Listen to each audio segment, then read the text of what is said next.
What's up guys, Alex Hine here, author of the book Master the Day. Now in my own life here, really I think that designing your life and making it go forward in the direction you want it to go forward has three parts.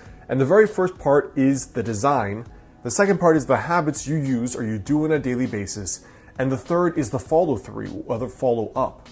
In other words, how do you actually stay on track when you get off track? Because half of the game of goal achievement is purely when you get punched in the face, what are you going to do differently to get back up and get back in the fight?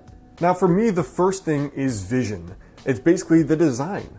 You know, if you just sit down for a day, you pour a coffee, you get out a piece of paper, and you write down what would be the coolest thing that could happen over the next 5 years in my life. If you just do that, you are already ahead of 99% of humanity who show up with no game plan, no vision for the future, no clue what they would like to create besides, you know, I would like more money, or I'd like that girl or that guy, or I'd like a nicer car. There's almost no consciousness or conscious energy given to thinking about what do I want to build in the future? Like what consciously and concretely do I want to improve?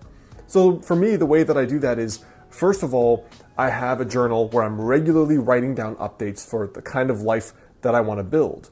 You know, it starts with the vision, which makes me think of the fact that the skyscrapers of New York started with a picture in somebody's head. And so did spaceships. And so did curing a difficult disease.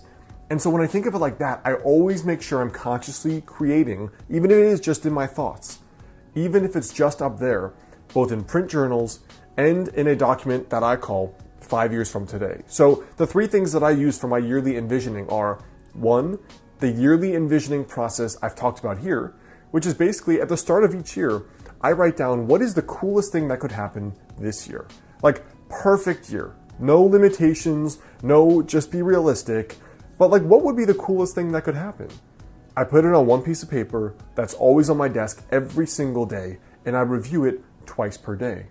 Now from there, that yearly document also has my daily habits, the unique projects I'm working on in each quarter of the year, as well as the things I know that I need to work on to get better, basically, to improve myself. The second thing is the pocket journal I carry around. This for me is always to record things that may change about my thinking, ideas I get when I read or listen to podcasts, as well as little intuitive hunches that come up. So if I'm talking to a friend or I'm reading a book and I'm like, wow, that would be an awesome idea. For example, that's where all my books came from. Wouldn't it be cool too? ... I put it down in this little book. It's just a little 3x5 moleskin that I always carry around with me. And then day by day, I can flip through that and be like, you know what? These were those cool things I wanted to basically manifest and create in my own life. Let me just keep a note of them. The second way I do that is by doing a weekly journal page. Now the weekly journal page is just a strategy page, which I talked about in my recent video on journaling for success. And in that strategy page, it's basically, where are you, Alex? Where do you want to be? And are those habits you're doing every day sufficient enough to actually get you there? So the whole point of this journal page is reflection. You're doing this, are you still on track? If not, what has to change? And then finally, I have this little journal notebook, a digital notebook in Evernote, and it just says 5 years from today. Now, I don't really stick with that idea of 5 years from today, but the point for me is, where do I want to go? In what direction? It could be as simple as moving. Like I know I'm moving to California after I'm done with my doctorate in Portland. It could be as simple as the relationship you want to be in. For example, I'm 30. I know that I want to be married by 35, so I can have that there. I know that I want to have a private practice and a traditionally published book and 3-4 vacations per year. I put all of that down where I don't know how I'm going to make it happen yet, but it will happen for sure. I haven't quite fleshed out the process. The point is that you're putting trajectories in your brain and in your subconscious. And when you check that every once in a while, you're kind of like, oh yeah, I knew I wanted to do that, but all right, let's start thinking about how I can actually do it. And almost all of those things come true for me, especially if you regularly review that. Now the second piece here is your habits. So the daily action steps that you're gonna actually do to make that a reality.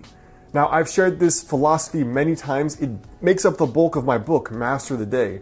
But the point is that you think about the goals you want to reach, and then you have to break them down. Forget the goal, but break it down into a daily habit.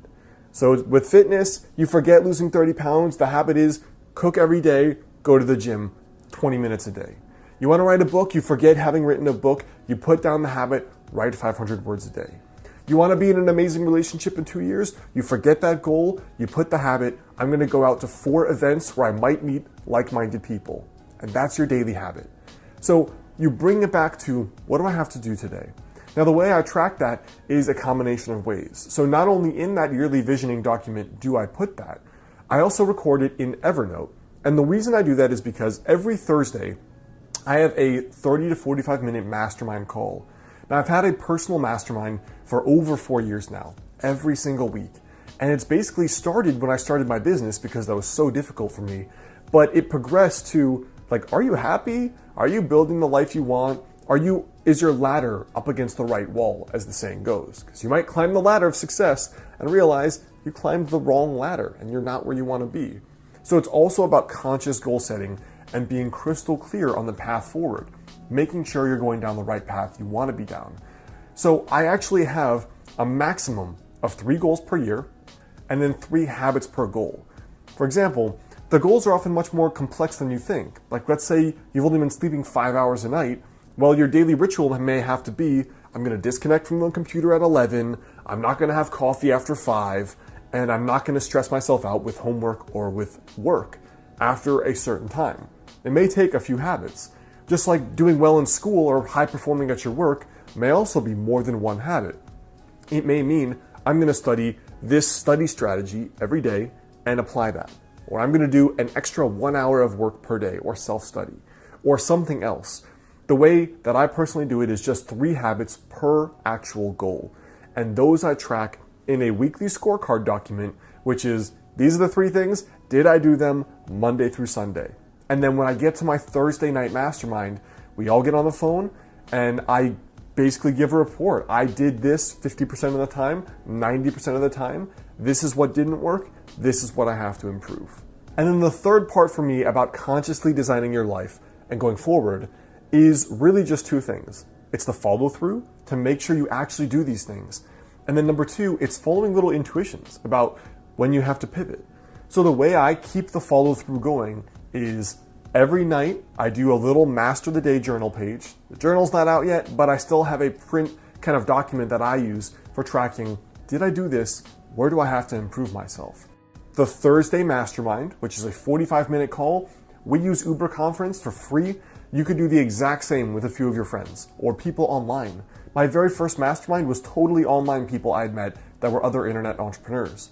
Now from there, I have the Thursday mastermind, I have the weekly strategy journal page, and I have my daily habit tracking. And besides those 3 things, all I do is carry around that little pocket moleskin journal I told you about, because then I feel like if something doesn't feel right at all, like you're off track, you don't like this job, you're dating someone and you realize something's not right, I write down the intuitions because I can't always consciously articulate the next move.